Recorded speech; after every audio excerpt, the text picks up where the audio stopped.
And welcome everyone to this launch event for Joseph Cermatori's new book, Baroque Modernity. I'm Doug Mao, and I teach in the English department at Johns Hopkins. I'm going to be introducing Joseph and our three other panelists, Rebecca Schneider, Matt Wilson-Smith, and Matt Buckley shortly. But first, I want to introduce Joseph's amazing book, if you'll give me a listen for that. As you may know, Joseph's astonishing study has just appeared in a book series I edit for the Johns Hopkins University Press called Hopkins Studies in Modernism.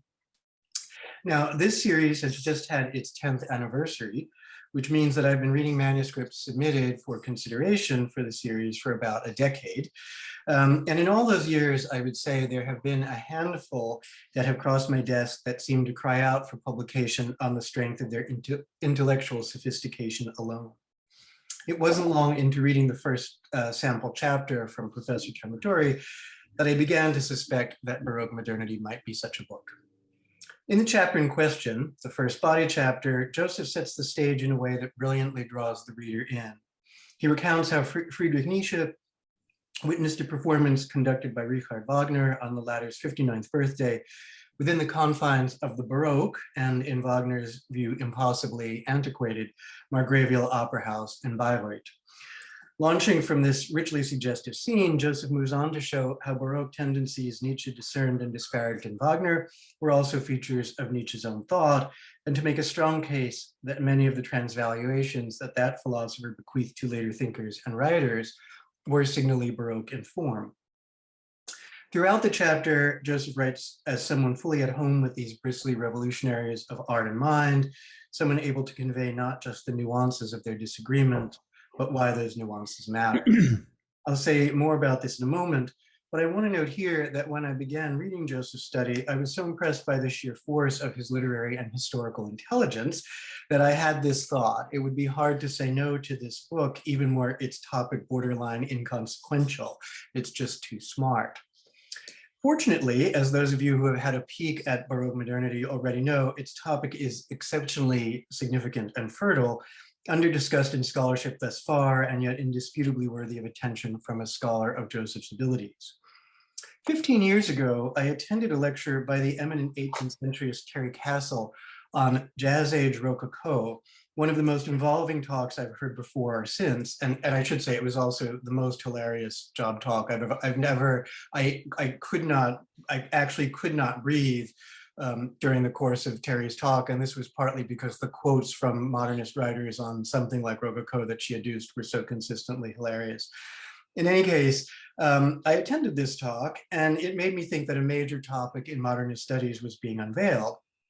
Yet Castle didn't pursue this project, and though, as Joseph efficiently notes, a few scholars have turned their attention to that progenitor or frenemy of the Rococo, the Baroque, in recent years, none has shown in the way Joseph does how some of modernism's most celebrated innovations have a Baroque character and indeed a Baroque genealogy. Joseph frames his study's introduction no less captivatingly than he does its first chapter. He begins, that is, with an unpublished essay by Thornton Wilder, The Baroque, or How to Recognize a Miracle in Daily Life, that he located in the Beinecke Library. It's a mark of the interest of this document all on its own that PMLA is publishing it as edited by Joseph. And within Baroque Modernity, the essay serves as a splendid opening exhibit, since in it, Wilder puts the Baroque and realism in opposition and links the ascent of the latter, that is realism, to a decline in theater's capacity to inspire wonder. In the remainder of the introduction, then, Joseph offers a richly informed survey of Baroque theatricality and its reception. He recounts how a number of historical developments align to impel Baroque's deprivileging of Aristotelian mimesis in favor of some other occupations: attention to ornament, to spectacle, to allegorical import, to the spectator's responses to elements other than the depicted action, and to excess in general. In short, Joseph recounts how Baroque moved away in multiple registers all at once, from a focus on the represented to a preoccupation with the manner of representing and the effects of that manner on audiences. I must say that I had a feeling of major revelation when in the introduction, Joseph came to Michael Fried's influential insistence on the opposition between modernism and theatricality, for Fried's claim clearly marked a logical next turn in the long critical genealogy or the long critical story that Joseph recounts. So it was quite stunning. Here was Joseph really showing how, this story was real and had a point in a major, of course, one of the major essays in art history and related fields of the past century. Yet the work of Joseph's subsequent chapters is to demonstrate that theatricality and the Baroque are in important ways not antithetical to modernism, but constitutive of it, or, as Joseph reveals, and as Wilder's essay hints, the opposition to realism by which modernism has always been partly defined emerged, at least among some key modernist writers, out of a deep sympathy with achievements of Baroque theater and the theatricality it unleashed. This is perhaps especially clear with respect to the subjects of chapters 2 and 4, Stéphane Mallarmé and Gertrude Stein. No one familiar with modernism needs to be told that these innovators insisted on a swerve of attention from the content of the said to the manner of saying, or that this swerve helped change the course of the arts in the 20th century. What Joseph magisterially reveals, though, is that this swerve was rooted in attraction to a variety of actual Baroque manifestations, from the 17th century ballet de corps that Mallarmé absorbed to the Catholic-themed kitsch that Stein saw in Paris shop windows. In chapter 3, Joseph demonstrates similarly how Walter Benjamin's vast reconceptualizations of history, allegory, and the commodity form were grounded in an appreciation of the very specific terms on which the innovations we call Baroque converged. And he shows, too, how Benjamin's perspective illuminates the theatrical practice of another modernist innovator, Bertolt Brecht. All of this has major ramifications for our understanding of modernism. First and most prominently, it reveals that modernism was engaged with tradition along lines quite different from, though complementary to, those canonized by T.S. Eliot in 1919. Second, Joseph's book deepens our appreciation of the links between 20th century modernism and the provocations of the fin de siècle, work being undertaken today in other registers by some of the most dynamic scholars in modernist studies. Third, it demands that we reconsider views of the relationship between modernism and theater that have prevailed among scholars from Friedhalf a century ago to Martin Buchner and others today. And within modernist studies, there are still, as you all know, far fewer major monographs on theater than there should be, notwithstanding the contributions of people like the folks on our panel today. Last but certainly not least, Joseph's study supports very powerfully and from a surprising angle an evolving recognition that modernism was always more permeated by the queer, the kitsch, and the camp than even its early analysts allowed. This introduction is already too long, but I have to remark before closing that Joseph's own prose style befits a book focusing on Baroque's occupation with the manner of representation, exhibiting all the lucidity and precision that are now expected in the best work in our discipline. His writing also possesses a brio and expressive richness that evokes the exuberance of the Belle Époque and the Baroque before that. His style is, as one might say, lightly and becomingly gilded. And this quality encompasses touches of wit that make reading him all the more pleasurable. At one point in chapter 1, he writes, "With Wagner, the modern theater, both despite and by virtue of its technological modernity, embraced sorcery and religious ritual. What spectator could resist such powerful appeals to passionate feeling, such persuasive stage rhetoric?" The next paragraph begins quite perfectly. Apparently Nietzsche could. So thank you, Joseph, for this amazing book.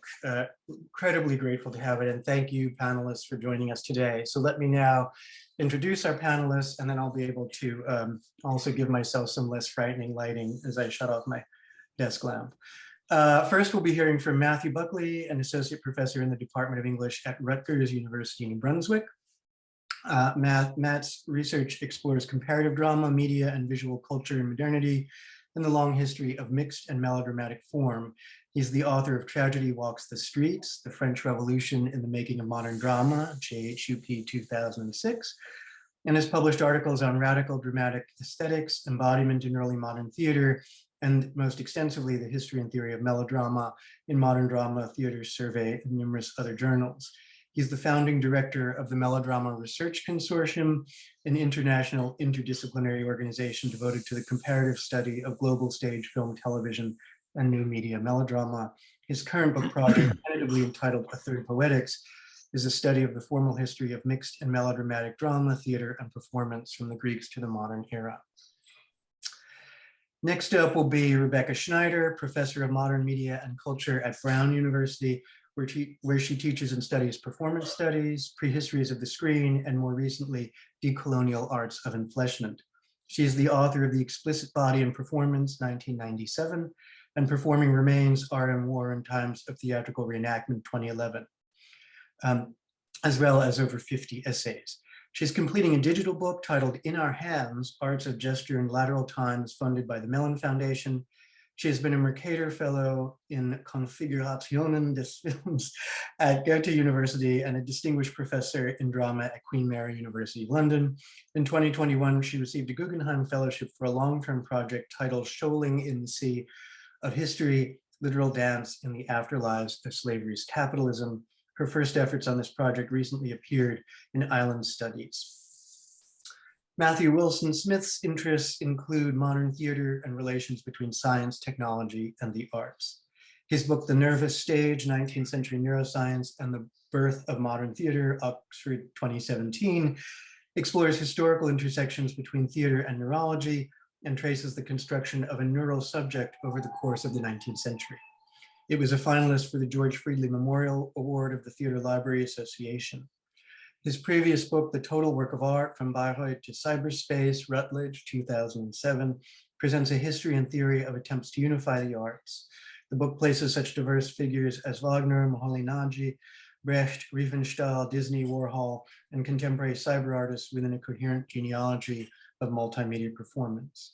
He's also the editor of Georg Büchner, The Major Works, which appeared as a Norton critical edition in 2011, and the co-editor of Modernism and Opera, Hopkins 2016, which very happily was shortlisted for an MSA book prize. So I believe we're beginning with Matt Buckley. Thank you very much, Doug. I want to begin by thanking Joseph and Doug for this wonderful invitation. I'm really so happy to be here and for the opportunity to participate in this celebration of what I think is a genuinely remarkable book. I have to admit, I was a bit surprised to be asked to join this panel. I am not, like both Matt and Rebecca, one of the many scholars of Western or of modern theater and performance who know Joseph and his scholarship well already, nor am I someone who works except in passing on either modernist theater or on that of the Baroque. My theoretical and historical perspective and interests are different too, framed as they are by an early interest in early modern drama that moved to the modern via spectacular theatricality, political performance, revolution, and melodrama and mass culture, a trajectory that approaches both dramatic realism and dramatic modernism from the other side, as it were, both temporally, culturally, and aesthetically, one in which they and too the Baroque look very different.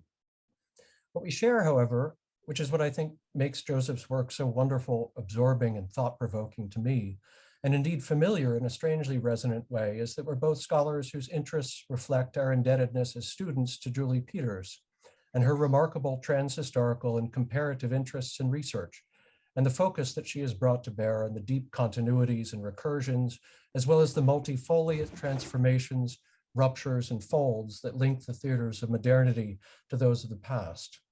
A focus, one might say, that draws our attention always to in-between moments, to those phenomena and shifts that trouble rather than reify the periods, modalities, and reified forms that we call early modern, medieval, modern, or Baroque, and reveals within them the many aesthetic genealogies that tradition has distorted, occluded, excised, or denied.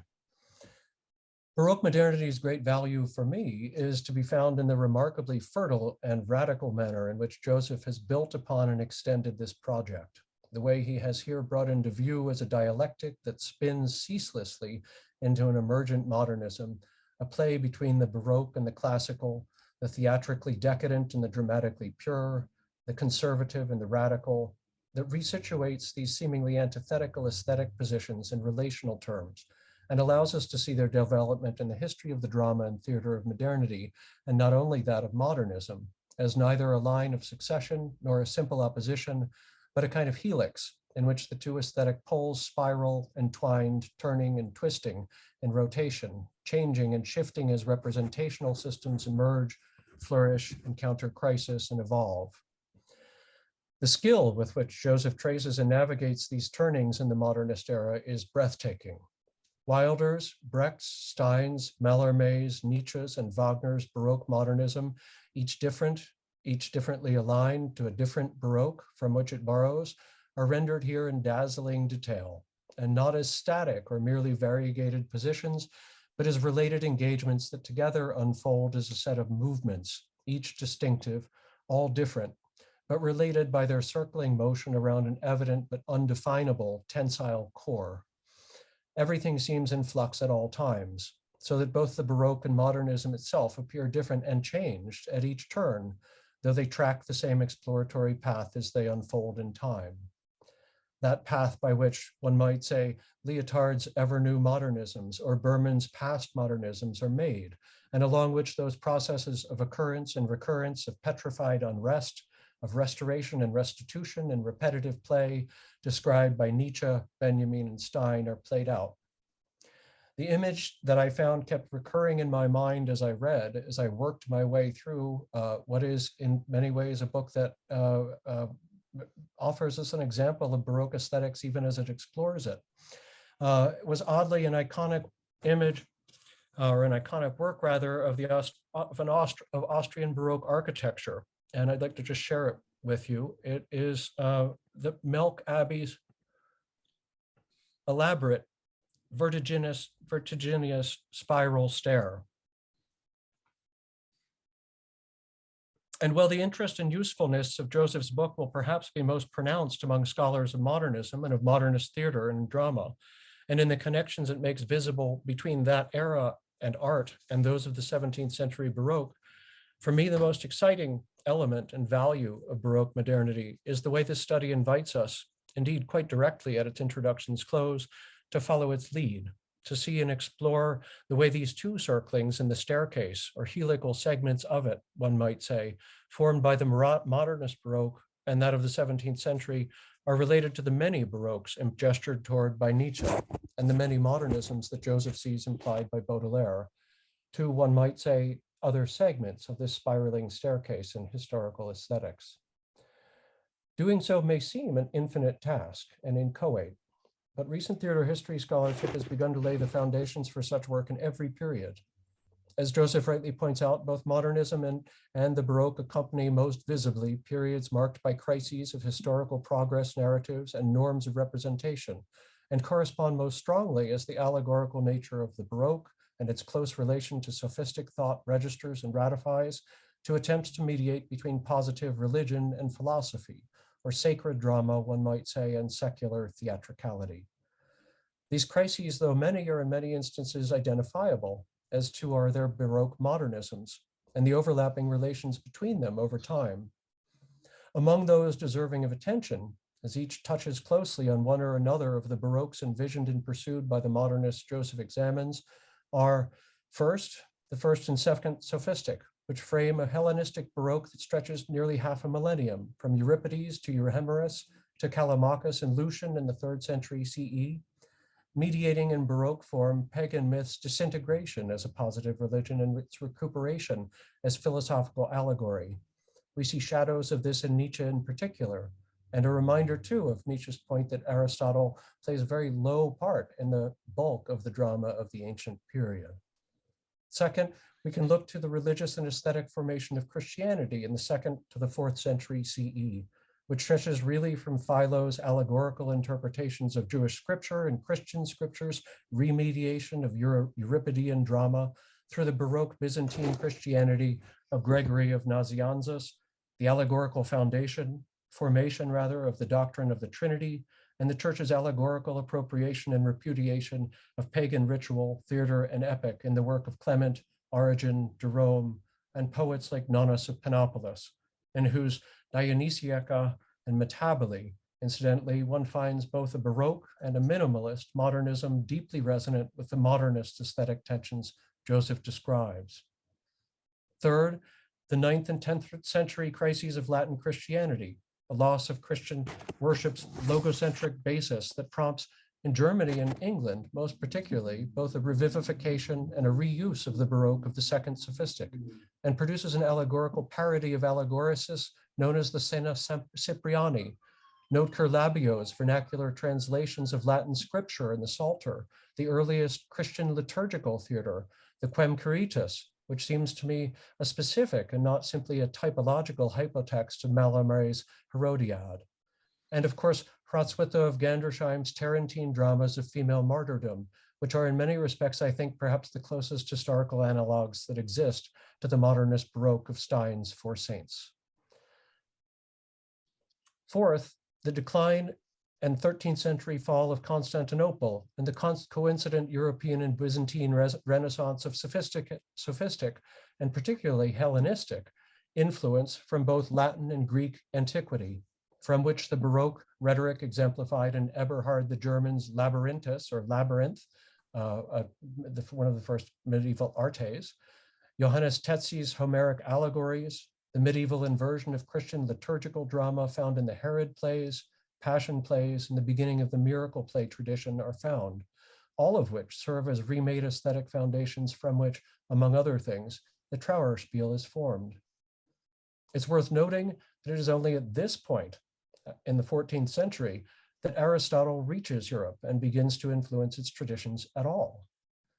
Fifth, finally, in this treatment here, I'm not touching upon all of them, the secularization and civic appropriation of liturgical drama in the Corpus Christi plays of the 14th and especially the 15th century, the late medieval versions of the Quem Quiritus, including, for instance, the Barking Abbey play of the Three Marys, performed by women, and the rise of secular allegorical entertainments like the Hercules drama performed at the marriage of Charles the Bold in 1468, and of allegorical morality plays like Mankind, not founded on scriptural texts, that with the moral interludes developed from them would form the repertoire of those itinerant English players who with the Reformation would form the core of secular theater's rise or flee to the continent and participate in Baroque drama's rise. In this, perhaps the last of the major pre-Baroque Baroques, the theatricality of European drama becomes not simply pronounced, but at the exuberant marker of a modernization of drama as an art dedicated to Wilder's sense of the miraculous in everyday life.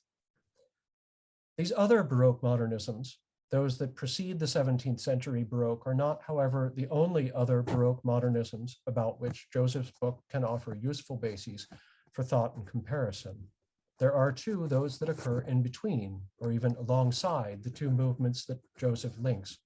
Baroque modernisms that may seem less visible, or even occluded by the perspective from which those two emerge into clearest sight. Baroque modernisms that are, one might say, flipped and inverted, like the surfaces of a Mobius strip, and run alongside or underneath the spans explored in this study. The most evident of these, perhaps, is melodrama, a term used often to describe that which modernity and modernism dislikes or disowns of the Baroque, and a form that appears uncomfortably and at the margins of the aesthetic context Joseph describes, despite its apparent proximity. A good example, or at least a quick one, of this dangerous overlap might be seen in the Princess Charlotte Memorial, which I would also like to give you a quick glimpse of now.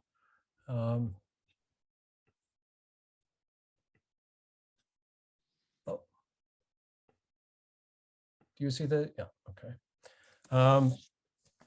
A sculptural monument to the princess's death and childbirth in 1817, that in 1853, as Linda Williams points out in playing the race card, that Harriet Beecher Stowe, whose Baroque apotheosis of Little Eva and Uncle Tom's Cabin became an icon of American melodramatic theatrical spectacle, found so moving, so filled with pathos and beauty, that she wept, only to be informed by her refined English companion that the work was in, quote, miserable taste, as it was, quote, melodramatic, terribly so, unquote. Melodrama's near absence in Joseph's book seems to me not the consequence of Joseph's neglect, but of the theoretical model of modern drama's formal history that he borrows and builds upon variously from the work of Fried, Lehmann, and Schondi. The idea that With the Renaissance, we find the beginning of a gradual exclusion of the prologue, chorus, and epilogue, more generally, an elimination of parabasis and of theatricality as such, of spectacle, artifice, and the machinery by which performance acknowledges itself. That with Diderot, drama is created in a closed circuit of characters fully absorbed in dialogic exchange, through which the play's action unfolds. And that with Ludwig Tieck's ironic romantic drama of the 1790s, drama of this kind becomes impossible, and in consequence of a well-documented 19th century skepticism about language's referential capacities, as Joseph himself has pointed out, becomes unavailable for Ibsen and his contemporaries, and has to be abandoned over the course of the century. This conceptual schema, and too the manner in which it appears to support very well the conceptualization of modernism as having constituted a rupture or origin with a classical past that finds its realization in realism. The problem is that Schondi's model simply doesn't fit the historical record unless we restrict our view to an exceedingly small number of genres and works, and indeed look somewhat alien to recent scholars of 17th, 18th, and 19th century popular and commercial theater. Restoration drama, of course, is overstuffed with parabasis and shares with 18th century bourgeois tragedy and comedy too, an integral reliance on prologues and epilogues. English bourgeois tragedy itself, the formal seed from which Diderot's drama, as well as the Sturmendrang and Gothic drama grow, was ornately framed by scene-ending parabasis and explicitly allegorical tableau, and precisely an homage to medieval drama's moral didactic allegorical play.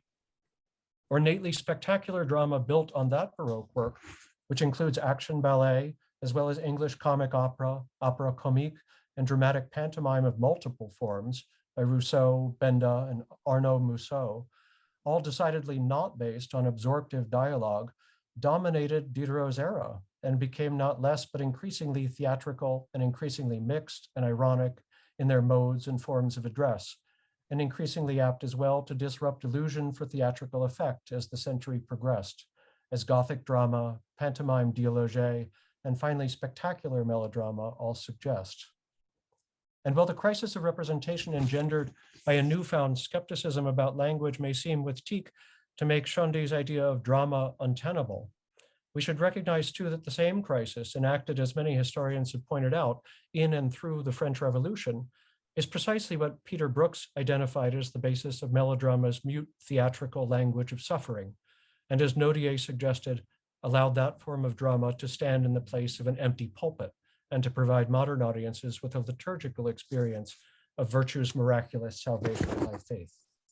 To recover, as Benjamin suggests of the Baroque, the diminishing immediacy of theological signs.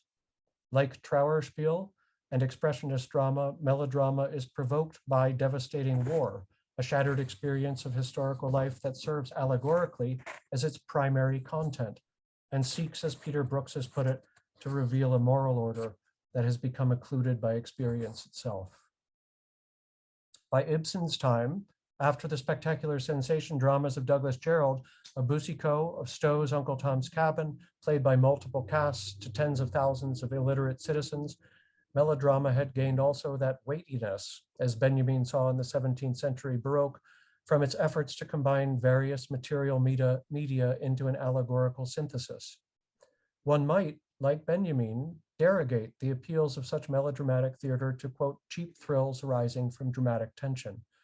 However, such dismissal is profoundly at odds with all we now know, after the last half-century's turn to popular and commercial drama as a legitimate object of study, of audience reactions and of the social and political effect of political melodrama, social melodrama, the melodrama of distress. And such research suggests rather that such artwork sought and elicited substantive and meaningful feelings and emotions, carried meaningful allegorical weight, and achieved this, as Benjamin's recognitions indeed imply, precisely by and through its commodity production, as bricolage by many creators in circuits and then on film. Through this lens, modern drama, if by that we don't simply mean realist drama, is, by the time of Wagner, already Baroque, as indeed his wholesale embrace of late 19th century melodrama's most advanced spectacular technologies, his embrace of the technological sublime, makes hard to dismiss. and in a manner exceptionally close to the Counter-Reformation Catholic Baroque of Bernini, if not to the Protestant Baroque of Gryphius and Shakespeare. In this light, the Baroque theater that Wilder describes but avoids, lavish, anachronistic, decorative, and multimedial, capable of effects of the marvelous, aware of its observer, addressed to them, already pervades his culture in film as well as on the stage, and has for many years, only it is inaccessible to him, off limits, as melodramatic, terribly so. This is not at all to critique Joseph's work, but rather to point out the wonderful possibilities opened by its examination of these modernists. The sense that they and others before them leapt over a competing Baroque modernism, or in a more complex way, that there is a second thread or several threads weaving their way through this spiraling stair of Baroque modernisms over time. I look forward very much to seeing how future work by Joseph and others might build upon his example to explore these Baroque modernisms as well. Thank you.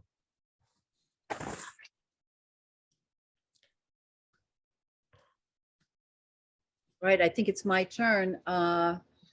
Thank you so much for this invitation. I found this book to be fantastic, and it's caused me to, it stirred up a lot of thoughts in me, some of which I'll share, but there are much more than I could commit for this time period because it's an extremely generative book.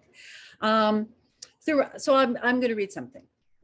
Throughout this beautiful book, we are treated to prose crafted with fine-tuned attention, carefully placed, quote, simple observations that grow in stunning complexity, and deftly referenced sources that sit like precisely adjusted caps atop perfectly parted coifs. Yes, I am saying that the book is well groomed. It does not show up as a menacing, disheveled sort of satyr, one eyebrow arched and a bird bone in its tooth. It does not sport that messy, matted Maynard look with yesterday's flowers falling out of her hair and milk mustache on her lip. I think that's more my look. No, the book is very smartly rendered so as not to overtake its own argumentation with ornamentation. Instead, ornamentation is placed just so. Like Caravaggio painting the young Dionysus, the paint is perfect, even, some say, naturalistic. The figure is precisely, elegantly poised, but the figure is a god. And his cheeks are just a little bit overflushed, just a little, but there it is. There the rub, there the whole of it, as in the whole of history, spelled with an H, a nod to the Baroque chiasms of Susan Laurie Parks. I only found one highly ornamental sentence, and it may just be my favorite one if it were not for so incredibly many smart turns of phrase. This one stands out like a wink before tucking itself back in again. On page 16, we find, quote, the Baroque is an ornamental framework of fractalesque flourishes opening onto a shimmering void, end quote.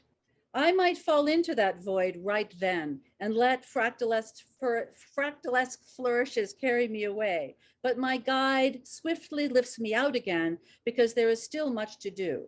For there is a political project here, the Baroque as, quote, a vehicle for demanding that all existing social and material conditions be emancipated, end quote, toward a, quote, perennial openness to the world that is to come, end quote, or as he quotes Benjamin at the very end of the book, quote, a revolutionary chance in the fight for the oppressed past, end quote. So the fauns and nymphs among us mustn't get too distracted. If Jack Smith says, quote, you may never master Baroque art, but you may be told about it, Cermatori is the one you want, like Socrates for Phaedrus, to walk a long walk with, take a long walk with out of the city toward the sacred grove. One of the strengths of this book is that it both convinces me of its thesis and opens to ever more questions. It is, like the Baroque it admires, indeterminate and resolvedly so. His thesis is that, quote, the Baroque does not come and go. And he doesn't say anything about right there about Eliot and Michelangelo, thankfully. He leaves that unsaid. The Baroque does not come and go. It does not get lost and reappear. As an aesthetic framework, the term instead names something like a stubborn underlying condition of modernity whose latency runs in theater, end quote. I could spend several years in that sentence, and I actually think that I already have. A stubborn underlying condition of modernity whose latency runs in theater. Theater itself is perhaps always latent or disjointed temporally, but Joseph here is giving us a latency of the modern as a condition running as theater. Theater as the labor of the latent, in a sense.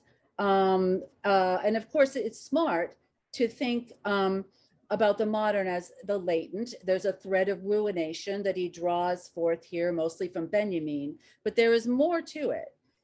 There's something about obsolescence that it made me think about, theater being in a particular relationship to obsolescence across modernity, right? In that it will never be new technology, for instance. It is essentially an obsolescence machine that modernism requires, here constituted as a ruination. But I think the smart part is that this ruination erupts as relation, not only as a background for the new, but as the thing itself, right? That just a bit too theatrical detail.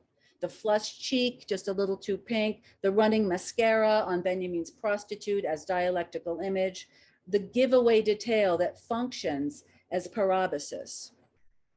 That too much, or maybe the way too much, that gives it all away. The relationship of newness to the ruination is not just regarding the past, but the ruination that it gestures forth is an interesting unsaid.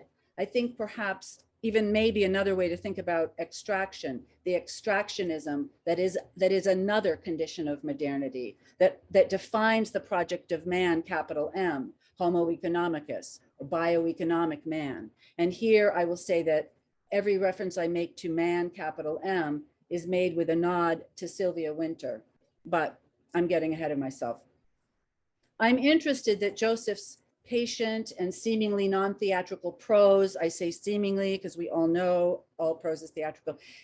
Joseph's seemingly non-theatrical prose makes us feel secure because it's very quickly clear that the topic set before us, the Baroque, is about not only theatricality, but precarity and unsettling. His discussion of anachronism is apt. The Baroque lies both before us and behind us, but it also comes at us from the side, like ecstasis, and it, quote, enters fleeing.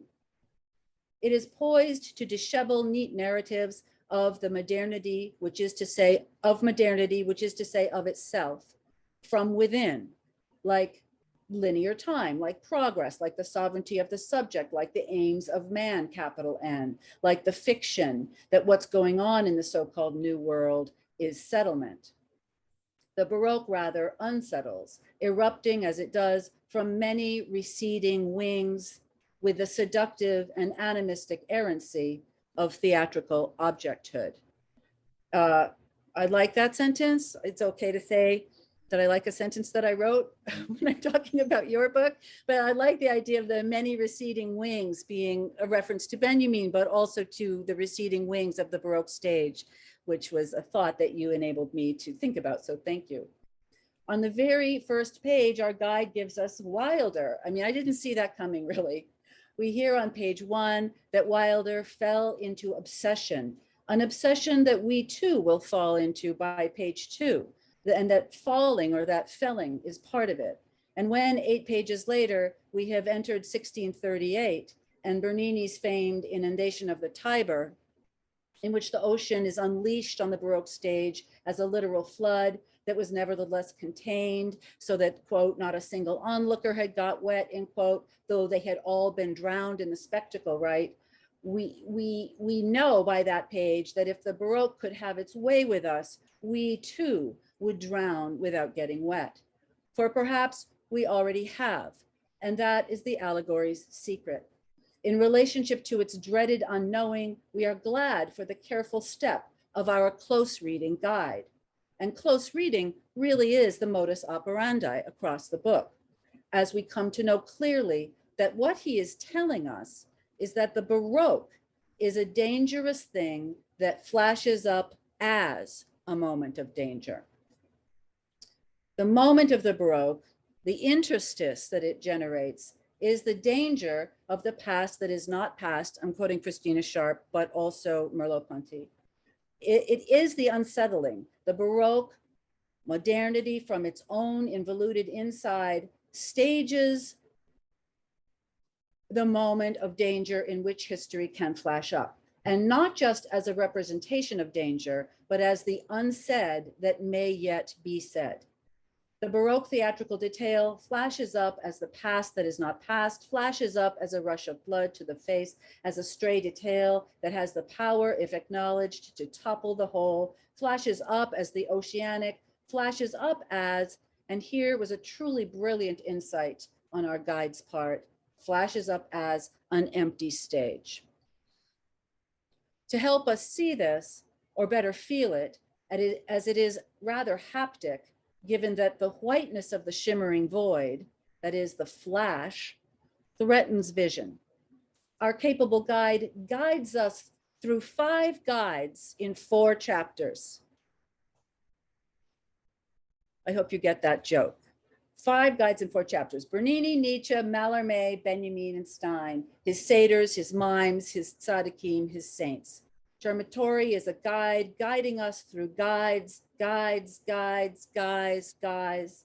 giving us the Baroque as the medium of interstitiality, a word I prefer both to liminality and to Fried's betweenness. And I want to think about interstitiality more regarding this, especially in relation to Sylvia Wynter's work on the interstice. He alerts us, Hortense Spillers. He alerts us so smartly to the Baroque's many guises, the interstitial, and one of my favorites, the incommensurable, which is also garbed as allegory, formerly known as non-representational mimesis, and sometimes appearing, and that's where I have a quibble with you. I think there is such a thing as non-representational mimesis, and also appearing as concrete or petrified history, at times taking the shape of Nachleben, sometimes appearing as melancholy, and most appreciatively and pleasurably accessible as the torqued or the queer.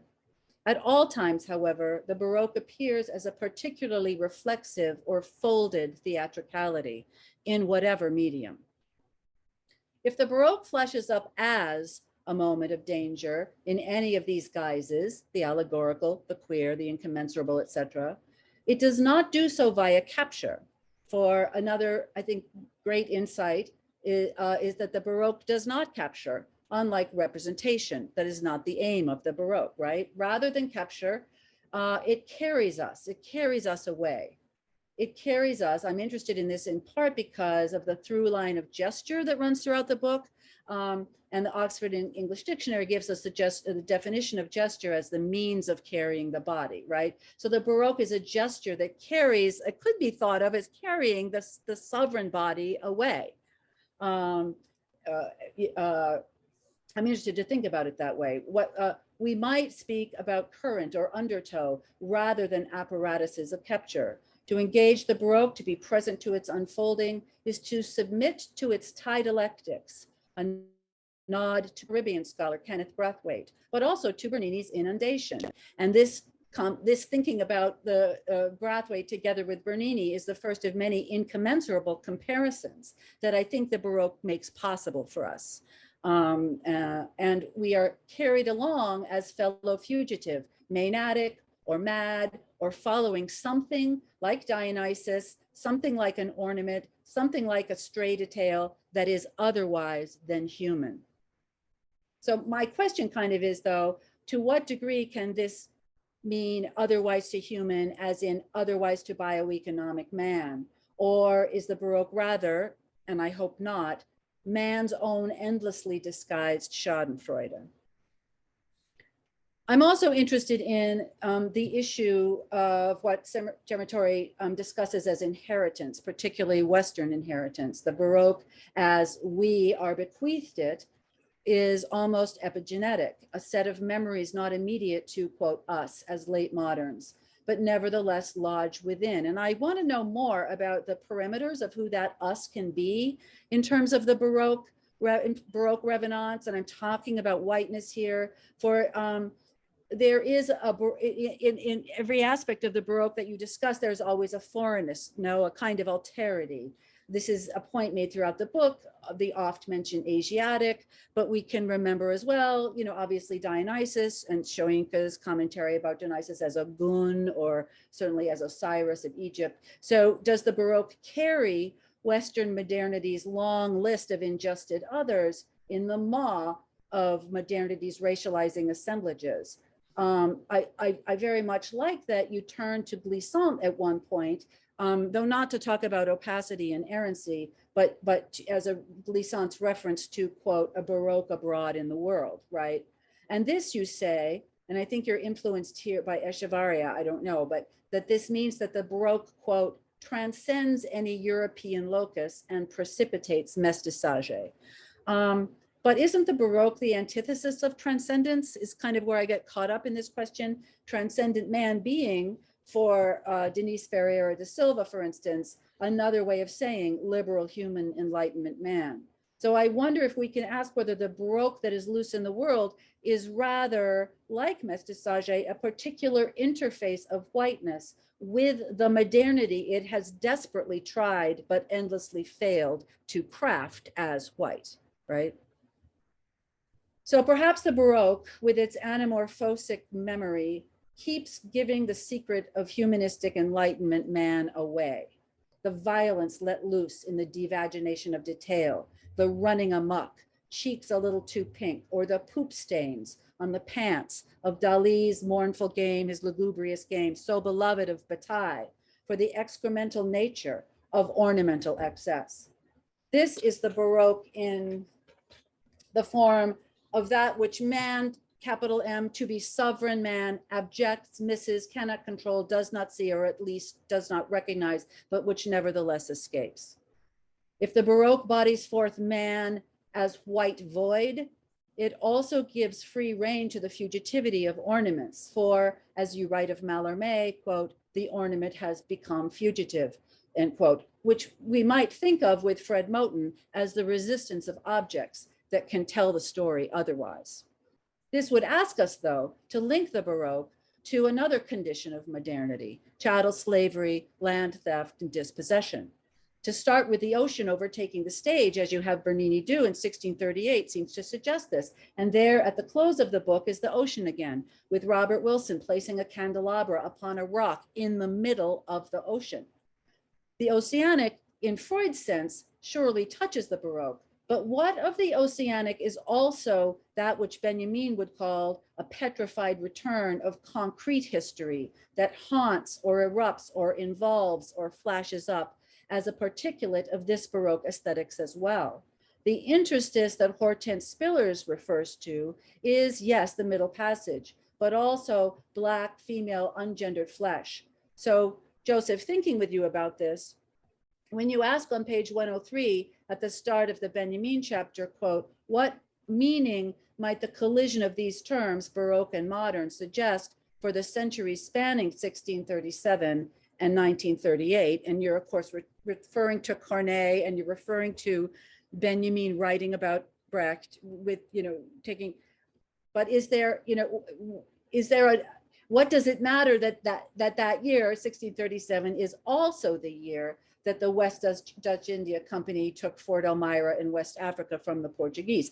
I mean, is that a stray detail? Is that an incommensurable? Or are we invited, right, to think about a year that the portal changed hands among whites, or what Dion Brand and others have dubbed the door of no return? Might the theater, described as a shimmering void, as in the Mallarmé chapter, be imagined to recall one portal in another in relation to a past that is not past? Mallarmé has Ariodad's ecstasies take place as a frisson blanc, a white shutter, which you liken to the inanimate folds upon folds of Loie Fuller's exceedingly white dress, as well as to the whiteness of Perrault, who is, quote, as white as an unwritten page, end quote. Whiteness as the unsaid, the silence of the mind, or whiteness as what whiteness doesn't say to itself about itself. That is, you point out the overt and overtly stated whiteness of the void into which or across which Perrault gestures and Ariodad trembles in her white ecstasy.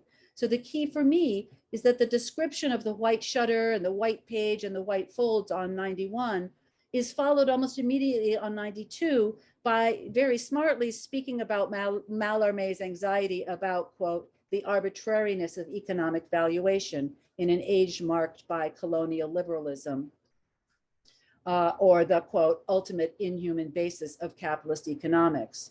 And then on 92, right, you bring us to Panama and Mallarmé's anxiety over the Panama affair, when, quote, unheard sums vanished as if in a theatrical disappearing act. Then there's a parenthesis in the very next sentence where you add something as an aside that I think may actually be at the heart of things. Parens, all this is to say nothing of the many workers who died senselessly in Panama of malaria, yellow fever, floods, or the miners who labored in unfathomable caves to extract gold for the wealth of European nations, end parens. So you place this aside in a parenthetical fold. And as a fold, I wonder if it might, in Baroque form, actually give the whole away, right? You go on after that parenthetical aside to say, quote, it is the task of the poet to alchemize these brute historical events into a valuable and critical artistic form, end quote. But here I am caught up. A moment of danger has already occurred. It has flashed up for me. In light of what you give us as the whiteness of the void and the whiteness of the shutter and the whiteness of the folds of cloth, what if the point of the Baroque may also be, quote, to say nothing, end quote. I mean, this is my worry. To say nothing of the many workers who died senselessly, end quote. This is to ask after the service of the Baroque to saying nothing, a kind of void, even when it wants, in the words of Stéphane Mallarmé, to, quote, speak otherwise. That is, if the potential of the Baroque, as you have given it to us, is that we, humanist, modern humans, would come to speak otherwise outside of the language of bioeconomic man, and let's be clear that man 1 and man 2 in Sylvia Wynter's framework are white, isn't the danger rather precisely that in the very same gesture, we would, quote, say nothing of the bodies who died senselessly? So here then, the Baroque, like gesture itself, opens ambivalently to the possibility of speaking otherwise. But like gesture, that responsibility is in the hands of who? The audience? The would-be interpreters? So, you know, I think it's important to recall that those bodies in Panama were 95% Afro-Caribbean. So in this aspect of the unsaid of the Baroque, I wonder if mastery is necessarily undone. This is an open question where open is valor, and where openness is valorized, it's a difficult question after all. And your book has helped me think about this. This is my point. I'm deeply grateful to this book for how it has pushed me to think. I am also grateful that the book ends with the pleasure of Stein as a chaser for Nietzsche, Mallarmé, and Benjamin, allowing for melancholy's gayer party garments to close out the night. I'm grateful for Steinian optimism, articulable as the quotidian, though of course we understand that even the quotidian of pigeons and ladies' voices and Smith's everyday garbage is haunted through and through by that which I resist calling loss, preferring the more Baroque insistence on the revenance, much as the sacred grove, thinking again of Phaedrus and Socrates, is haunted by the cicadas who are ancestors, or any groove, thinking of Stein, thinking with jazz, contains ghost notes. What Benjamin cannot forget on the hoof path in the Pyrenees is the forgetting that Nietzsche calls history history wrought by violence and the redaction laced into its telling. The Baroque, however, uses that which falls out, the excesses, the submerged, as a means to refuse to congeal into a singular tale. The Spiel in Trauerspiel, the play in tragedy, is perhaps the nightmare of the dreaded portal, but also simultaneously and in syncopated time, the promise of the interstice, through which we may yet come to speak otherwise. A nod to Cermatori, nodding to Mallarmé, but also keenly a nod to Black and Indigenous scholars who have amplified the stakes of otherwise ways of knowing, precisely as a call to the end of the world as whiteness has staged it. Thank you.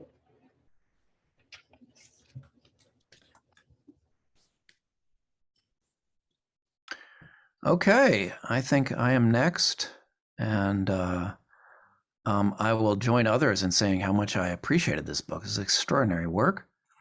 And it is absolutely right that Joseph begins his narrative of Baroque modernity in the year 1872, as Wagner lays the groundstone for his Festspielhaus at Bayreuth, with a disciple, later his archenemy Nietzsche, in the audience. Not, of course, because the Festspielhaus itself is an example of Baroque modernity, but because it most insistently isn't. In building his own Festspielhaus, Wagner had turned down the possibility of occupying a ready-made, ready-to-hand, move-in ready jewel box Baroque theater, the Margravial Opera House, already standing in the heart of Bayreuth. So the Festspielhaus is anti-Baroque gesture. But then comes the complication. The Gesamtkunstwerk has its own roots in the Baroque. And Wagner himself, in Nietzsche's later account, practiced a Baroque art of overexcitement and extravagance. As always with Nietzsche, when one looks for the ultimate object of his most vicious attacks, one finds none other than Nietzsche himself, or at any rate, some part of him. For what other word would describe Nietzsche's own overexcited and extravagant rhetoric than Baroque? Joseph is brilliant in tracing these disavowals and displacements right from modernism's get-go. So now what I'd like to explore is the other bookend. In his epilogue, Joseph extends the story to the 1960s and 70s, but what I wonder would it look like if we fast-forwarded it a few more decades?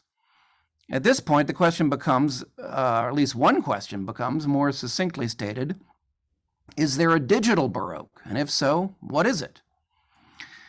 As it happens, Tim Murray wrote a book some years ago with the title The Digital Baroque. It's a really brilliant work, written very much under the influence of Deleuze, as much that Tim writes.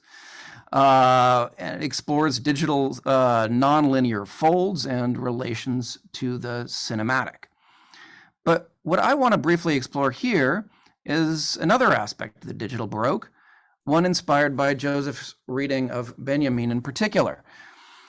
Joseph's reading implicitly connects Benjamin's Baroque to that of Gertrude Stein, as for example when he writes, and I quote here, "In its necessary spatialization and its dedication to the depiction of history as a setting, the Baroque stage thus amounts to an early form of modern landscape theater.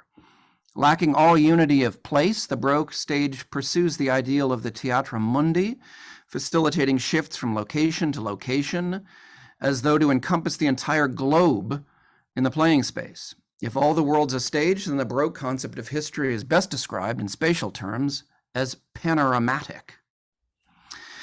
The Benjaminian Baroque, moreover, is marked by hybridity and what Joseph refers to as a combination of mournfulness and playfulness, which at once sacralizes and desacralizes the world, reveals the world as mysterious, riddling ruins, and thus demands a form of interpretive engagement that's rightly called hermeneutic.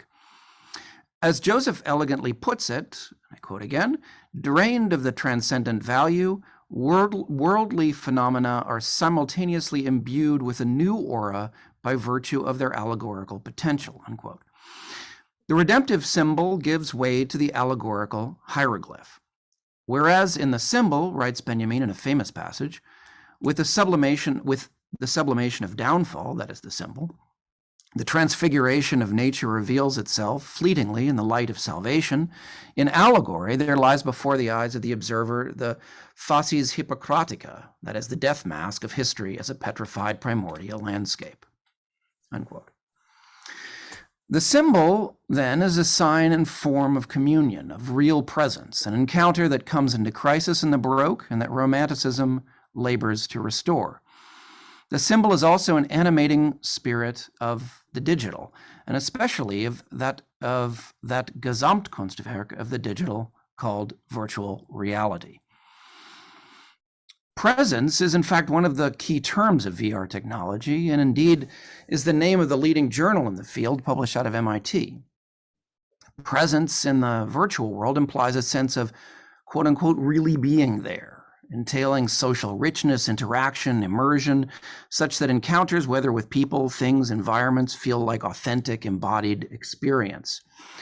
Unmediated experience, in other words, by means of massive technological mediation. Or in the words of a now standard and deeply paradoxical definition of virtual presence, presence is defined as, quote, the perceptual illusion of non-mediation.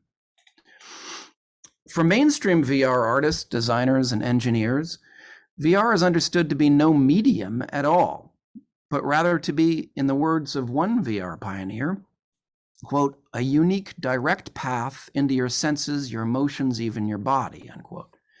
The ultimate realization of this ultimate medium or non-medium might well be the elimination of the need for language entirely, such that we may, and again, a quote from a VR pioneer, communicate with one another not using words, but using our raw thoughts. It's a dream echoed by Mark Zuckerberg, who enthuses about the day when, via his metaverse, quote, we'll be able to send full, rich thoughts to each other directly using technology. You'll be able to think of something and your friends will immediately be able to experience it too, if you'd like, unquote. In a TED talk by VR pioneer Chris Milk entitled How Virtual Reality Can Create the Ultimate Empathy Machine, Milk concludes with the claim that, quote, through this machine, we become more compassionate, we become more empathetic, we become more connected. Ultimately, we become more human. As Milk utters these words, the sentence at the TED Talk, VR is a machine that makes us more human, appears on a screen behind him. This sentiment is shared by tech guru Jaron Lanier, a fierce critic of Facebook, now Meta, who nonetheless believes that VR will teleport us into a, quote, intentional, communicative, collaborative dream, which will hopefully provide a path to increased empathy, unquote, for individuals and society as a whole on a global scale. As Stanford VR researcher and my colleague here at Stanford, Jeremy Bailenson notes, quote, creating hardware and software that can reliably achieve a high level of social presence for all users of VR has been technology's holy grail. The Gesamtkunstwerk is, as I've argued elsewhere, a massive expansion by means of mediation and mechanics of the romantic dream of unmediated organic communion. In short, it's an electrified symbol whose icon is the Grail of Parsifal. The wireless metaverse extends this dream, placing us all in communion in a radically Cartesian space occupied by avatars. What reading Joseph's book urges on me now, among many other things, is the search for the Baroque in our own historical moment. And what Joseph's book prepared me for is the discovery that it is there to be found, and may indeed be one of the most vital aspects of contemporary virtual aesthetics.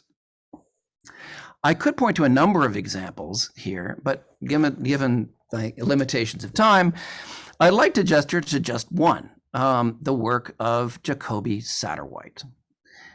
His works have been described as variously Baroque masterworks, labor-intensive hyper-Baroque visions, Baroque neon-colored landscapes, and as Baroque digital fuckscapes. He's talked about one of his own shows as a Baroque steeze, that is, kind of cool Baroque style. Satterwhite himself describes himself as a, quote, extended frame video installation performance diva, unquote, and his work across the media of live performance, sculpture, video art, 3D animation, and virtual reality. He's maybe best known for his 6-part video series, Reifying Desire, shown at the 2014 Whitney Biennial. In his words, quote, a long-winded, extremely detailed, Baroque Hieronymus Bosch 24-minute procreating ritual where nests are being built and placenta sex is being ripped from our bodies, and we're engaging in a very complicated intergalactic sexual display, and it has lots of impulsive perversions and strangeness. He's also done a Strictly Speaking VR work, by the way, which is observable through Google Cardboard, called Domestica, which I highly recommend. At the heart of much of Satterwhite's work is the figure and the memory of his mother, who spent much of his childhood unemployed at home. Where, inspired by the Home Shopping Network, she made countless drawings, diagrams, and notes of potential product ideas. She was eventually diagnosed as schizophrenic. For many of his video installations, Satterwhite has reproduced these sketches and texts as dynamic three-dimensional objects, which dance alongside other objects, both organic and mechanical, mundane and surreal, some entirely computer-generated, some filmed before a green screen, some filmed in real environments, some viewed in video screens, some unframed within the work. Alongside the leitmotif of the mother, never seen except through her sketches and mementos, is the equally prominent leitmotif of Satterwhite's own dancing body, multiplied and refracted throughout the space. Satterwhite's own explicit, though of course virtual body, operates as a metonym for the outrageous explicitness of the virtual body throughout these works. Reifying Desire 3, which by the way, I'm going to show a little clip of at the end here, so it won't be just me talking about it. You get a little sense if you haven't seen it before.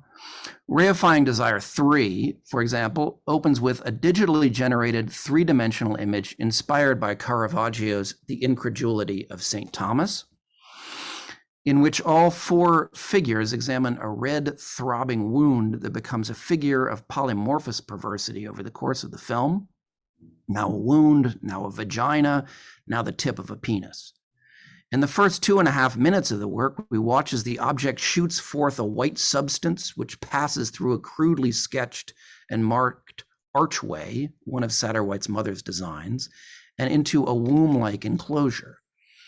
From beginning to end, Reifying Desire programmatically queers processes of impregnation, pregnancy, and birth, with every chapter of the 6-part series marking a specific type of gestation cycle, in Satterwhite's words. He goes on to comment that he, quote, thought it would be funny to close out the gestation cycle in Reifying Desire 6 by getting someone who was known for inseminating other men, and that was, incidentally, the porn star blogger Antonia Biaggi, who features in the film, to have sex with me and produce a kind of binary code. The egg I lay hatches a new human language that metastasizes until it's out of control. All right, so with that preview, let me just see if I can share about 2 or 3 minutes of Reifying Desire 3.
I am going to stop there. For those of you who are interested in seeing the whole thing, it is available through Vimeo online. It's an extraordinary work. And as I say, part of a much larger cycle.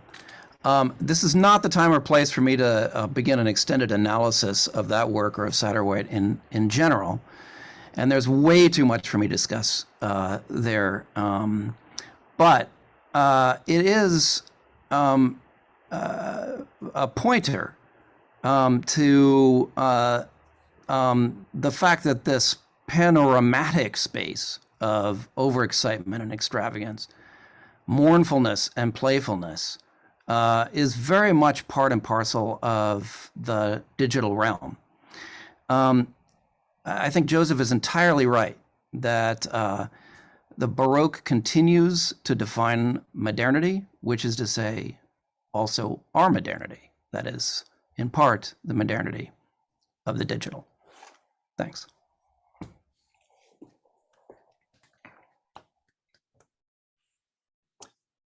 I guess it's my turn to say something. I mean, there's no possible way I can be, equal to all of the amazing, and inspiring, unexpected remarks that you've all made. I'm so immensely humbled that anything that I've written has occasioned all that you've had to say, all three of you, and also all that you had to say, Doug, in your introductory comments. And I just have to thank you all for really lavishing so much wonderful attention on my book. I'll try to say a few quick summative things, also bearing in mind that we wanted to have a few minutes at the end in case there are questions from the audience, although I do think that the webinar license will cut off at 7 o'clock, so we may get just shut out, unfortunately. But if those of you who are in the audience have questions for the panelists or for me, you can put them in the chat and we'll receive them, and I think Doug will try to moderate them in the little bit of time that we have left. I mean, there's just so much to say. The most I could hope to do would be simply just to riff and to extend and to ornament and embellish and keep extending the curvilinear line of my thinking indefinitely, infinitely. And so I'll have to really try to be a bit of the kind of classicist, I think, that Rebecca really rightly accused me of being, I think, in her response. Maybe first, if I were to start with Matt Buckley's wonderful comments, I think probably one of the well, there are two things that you made me think, Matt.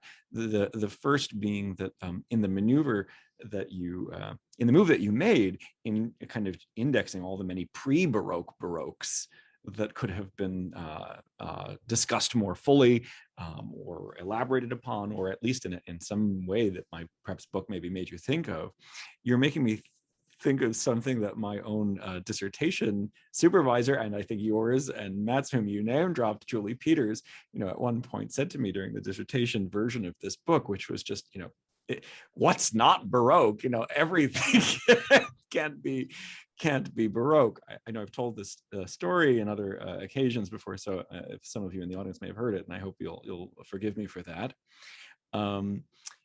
My immediate response, in part because I had just finished writing the dissertation draft of the chapter that would become the Nietzsche chapter in the book, my initial response was, well, if the Baroque is, as Nietzsche describes it, this kind of artistic will towards aesthetic excitement and to the excitement of the spectator, towards overwhelming scenes of pathos and the deployment of artistic forms to sensually manipulate the spectator into a kind of excited frenzy, then I'm thinking of Wagner or Parsifal as Nietzsche's examples of Baroque, perhaps.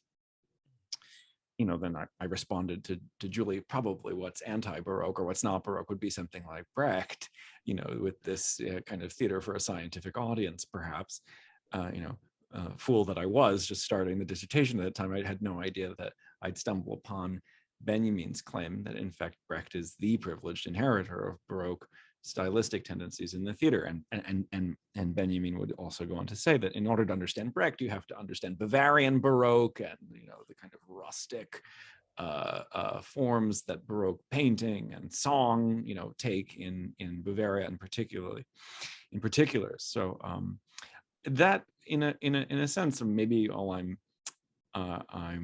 thinking of is just the way that our supervisors as researchers kind of shape and guide and direct us and provoke us, and perhaps also put productive limitations upon us so that we can kind of focus our thinking. Yeah. And in a way, though, I think you're right that Nietzsche, in that passage in Human All Too Human, the second book of Human All Too Human, where he's describing what he calls Baroque styles, he's making a kind of move that someone like the Spanish critic like Eugenio Dors would make by saying that there are many Baroques. Dors would say there's a Macedonian Baroque, there's a Hellenistic Baroque, there's a Baroque of the kind of Thomistic medieval period in the Catholic Church. There's a kind of there's an Egyptian Baroque.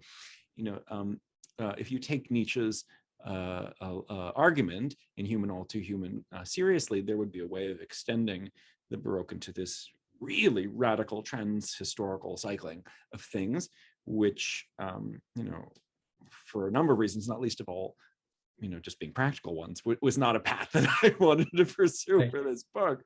Yeah. Although I love the connections that you've made with melodrama. And I think that in particular, Benjamin's writings on the Trauerspiel and its afterlives, its dramaturgical afterlives, helps really substantiate the point that you're making.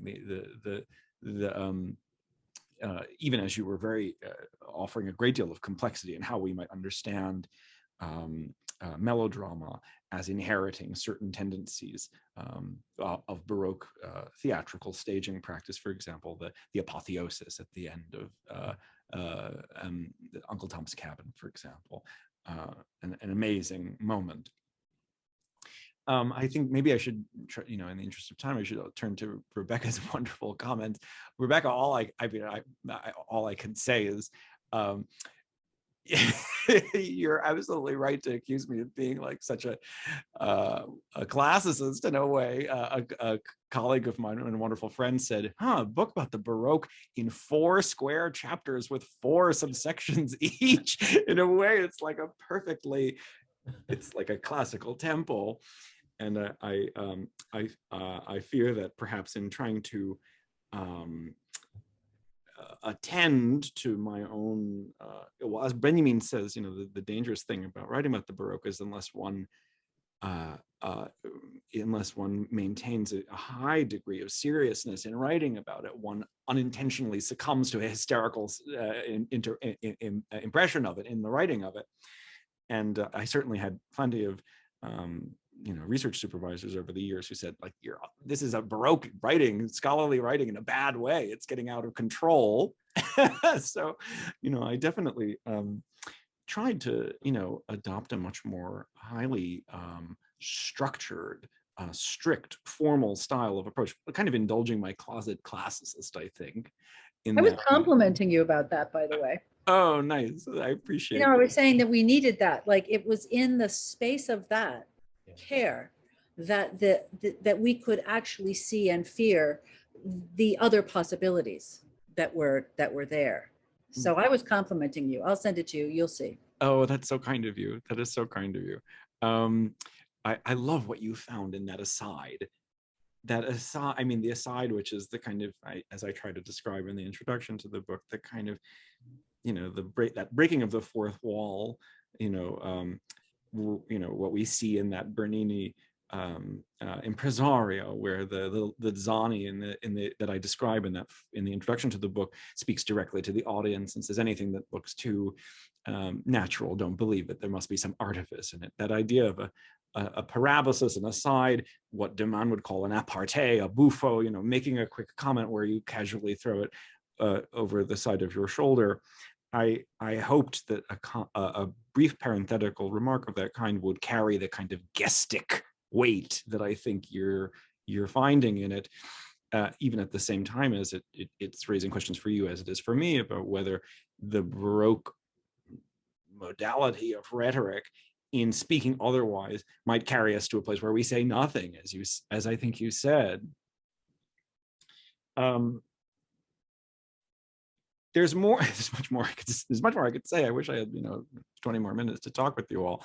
I will also say, just though, Rebecca, while we're talking, it's so interesting that when you fastened on that passage about the Baroque as a fractalesque set of flourishes, like a kind of proscenium archway opening onto a shimmering void. It's so interesting when you mention that as the shimmering whiteness of the void.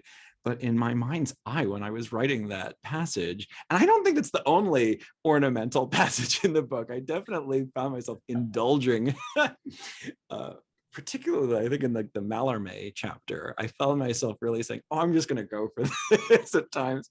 But when I wrote that sentence about the void, I have to say, at the back of my mind, what was in my mind was Herbert Blau's writing about Genet and about the form of the void that occurs in Genet as being a kind of a way of writing, a way of writing the void of sodomy in particular.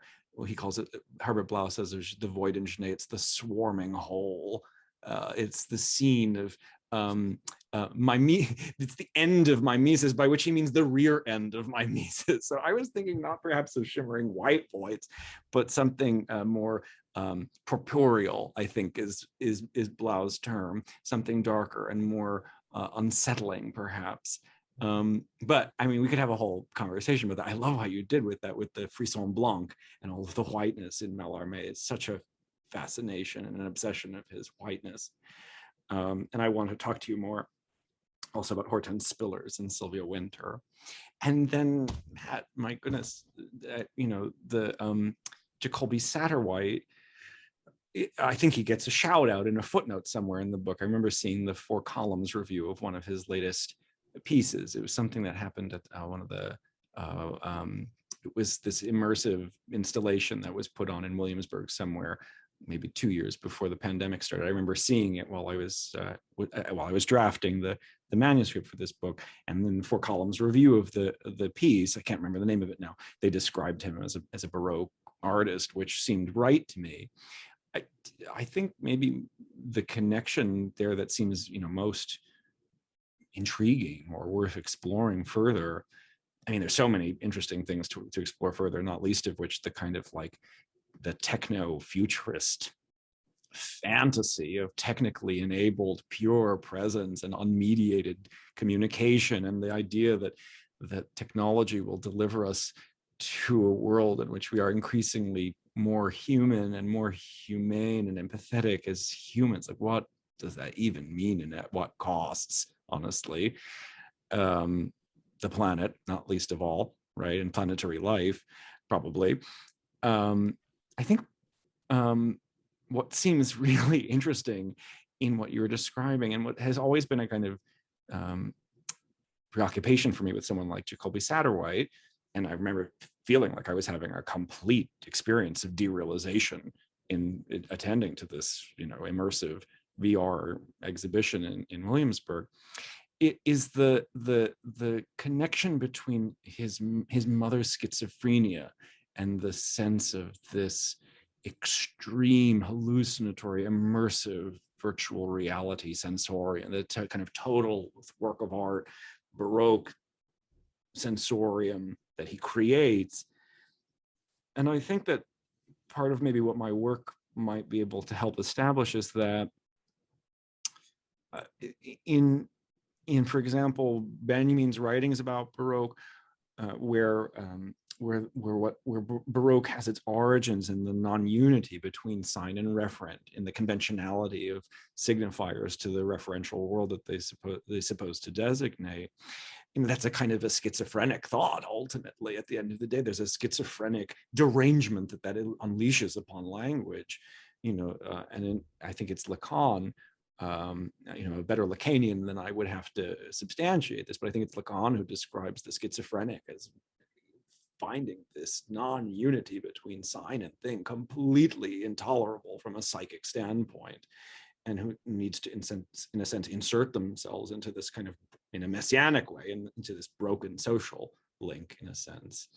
And somehow, to me, that connection between the loss of the mother, the loss of them, also the mother as a kind of thinking again from a psychoanalytic standpoint, the sense of a kind of total connectedness that the infant has with the mother, the oceanic relationship that the infant has to the mother. That all seems to be there seems to be some rich connection between the kind of the biographical basis of Satterwhite's art and the kind of the baroquosity of it, for lack of a better word. It's Tony Kushner's term, not mine. So that's my attempt to riff quickly on all that you've all said. I see that we've got a question. I don't know, Doug, if you've had the chance to read it. I have not. Sure. Will we get cut off at 7? Let's just try it. And if we get cut off, it'll be that open-endedness and non-classicism that we're all looking for. So the question is from Jacob Bard Rosenberg to all the panelists. It'll take too long to read it. I'll just say, the question is about the endurance of Baroque as a problem or mode or a style, which perhaps differs from Benjamin's view in which Baroque is strangely occasional. Skipping ahead, my question is, does dealing with this enduring Baroque instead make it as intractable as modernity itself, as nothing but a shadow? So is it punctual or enduring, and what does that mean? Well, I think Jacob, this is a wonderful question. I don't know that I'll have, especially if we get cut off at 7 o'clock, I certainly won't have the opportunity to begin responding to it. I welcome you to email me about it. But I think what the argument I'm trying to put forward in my own book is that it both the notion of the Baroque gives us a way of seeing an enduring crisis condition of modernity. So that component of it is enduring, but its manifestations in the realm of culture, and particularly in the realm of the theater, have this more occasional flashing up quality that they do kind of flash up at these crisis moments, these moments of danger. For example, the destruction of the Panama Canal being one of them that Rebecca talked about in my Mallarmé chapter. And so it has both a kind of persistent and a kind of, to use a term that Joseph Roach uses from Serres and Latour, a kind of a percolating quality. It kind of persists, but it also percolates. And I'm trying to track both of those things at once, I think. So I'm not sure if that's answered your question, but I hope it started to. It looks as though we're not being cut off. So maybe if the other panelists just want to respond to this question, I don't want to make folks in the audience feel as though they have to linger, or I don't want to induce a lot of FOMO here, but maybe the other panelists will want to say something about the punctual versus the enduring, and then we should wrap up. I'm happy to. My feeling about this, having looked at increasingly at these earlier forms that appear to relate to similar crises of the Baroque, is that there are major moments of percolation that center around really large-scale collapses or crises of the sort that Joseph describes. But that we should bear in mind as well, of course, that what is crisis to one person is not crisis to another, and that there are smaller crises going on all the time, and that these sorts of disjunctures between signs and signifiers are taking place all over the place. Even in antiquity, for instance, Philo is allegorizing Jewish wisdom in order to make it in tune with pagan philosophy. But that is not a crisis that is being undergone at the same moment by the pagan philosophers, if that makes any sense. In other words, I think in modernity, I would say that this notion of crisis as being the ground rather than the exception rises. And over time, I think we just lose our sense of the attainment of ecstasy in a manner which rises above the human. That incidentally is why I would differentiate melodrama from the Baroque that Joseph describes. I have a last thought, but I don't want to take the mic from Rebecca or Matt, if you wanted to comment on that. The only comment I would have is that what I think you do very usefully in the book is to treat the term as doing work.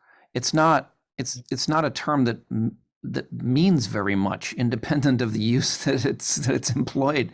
It doesn't refer very precisely to a historical period. It's a kind of a style or a mood or sometimes a period of history.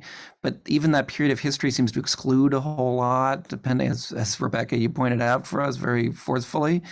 So I'm always more interested, as, again, I think this is one of the strengths of the work, in what work it's doing. When Nietzsche attacks Wagner for being Baroque, he's using that word as a weapon to achieve certain ends. When Wagner decides not to use the quote unquote Baroque opera house, that rejection is to achieve certain ends.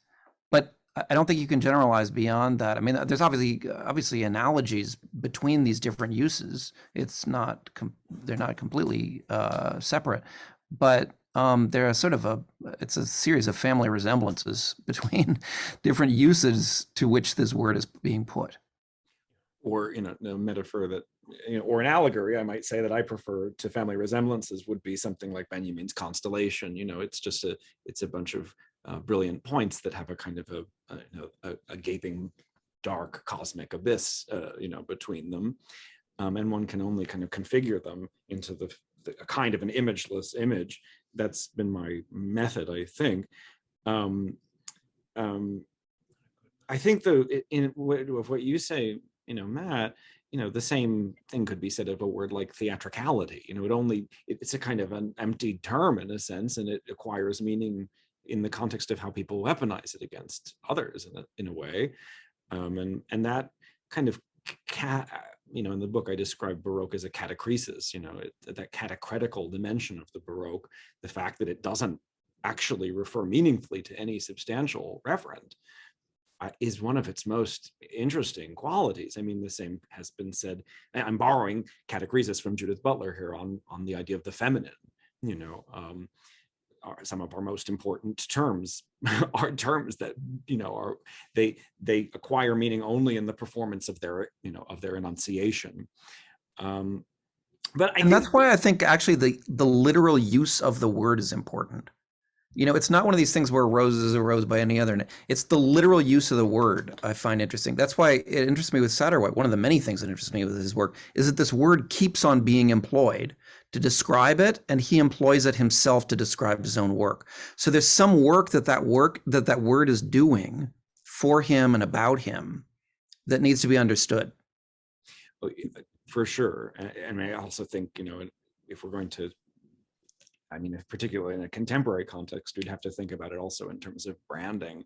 A moment that was a real inspiration for me while I was a graduate student, while writing the dissertation version of this book, was to see the New York performance company, My Barbarian, Malik Gaines and Alejandro Segade, and a number of others, putting on a piece of theater, performance really, or post-dramatic theater, you might say, at the Kitchen in New York, called Broke People's, ''S, Baroque People's, S'' Theater, Broke People's Baroque People's Theater.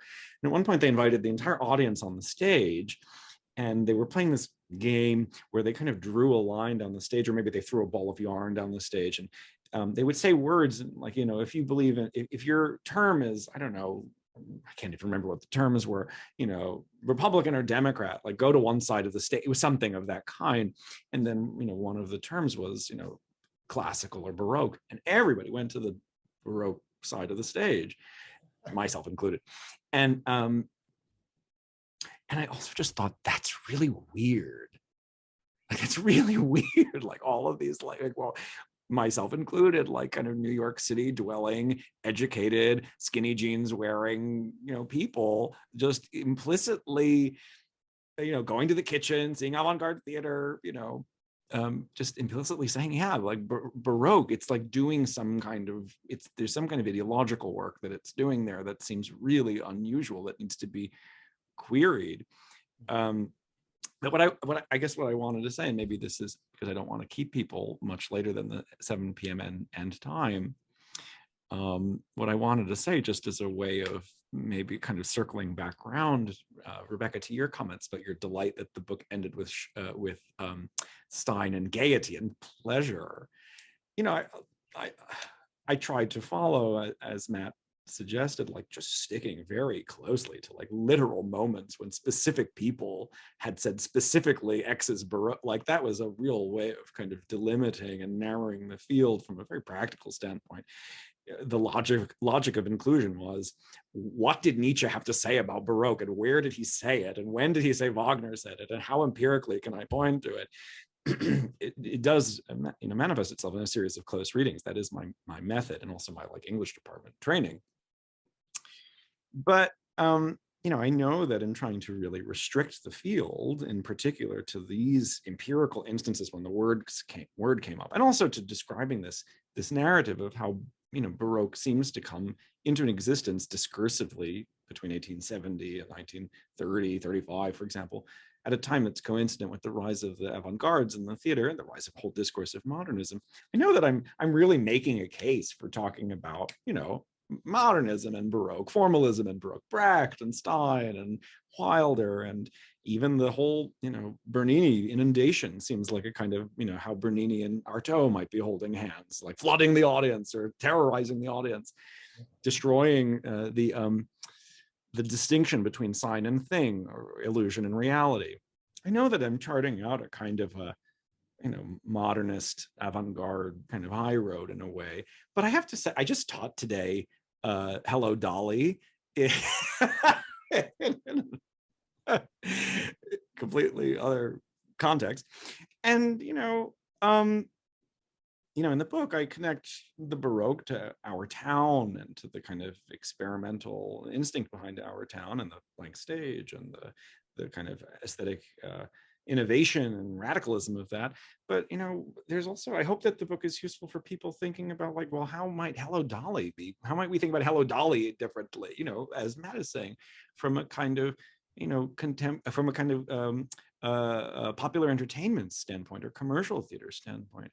Wilder is writing it on the basis of a play by Nestroy. He says that the Baroque inheritance is kind of issued forth through Hölderlin and Raimund and Lessing and Nestroy.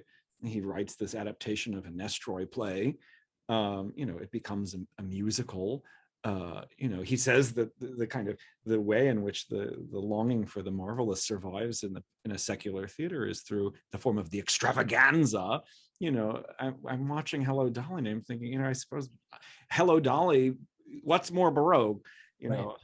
Our town, the blank stage of our town, and finding the miraculous in the daily life after Emily returns to relive her 12th birthday, or Hello, Dolly with Barbra Streisand and huge feathers everywhere, and she's like an embodiment of Venus, basically.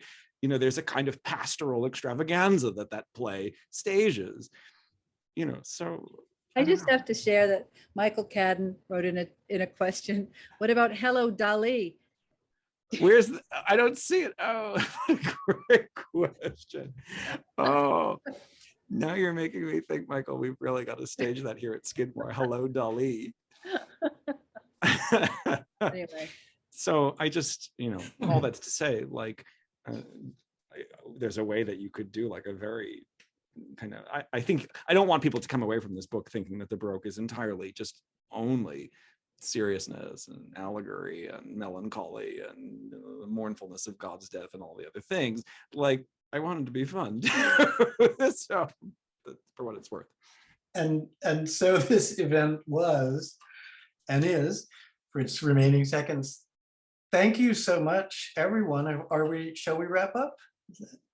Thank you to all those who came, and thank you to the 4 panelists for making this a fantastic, incredibly intellectually rich evening, and as an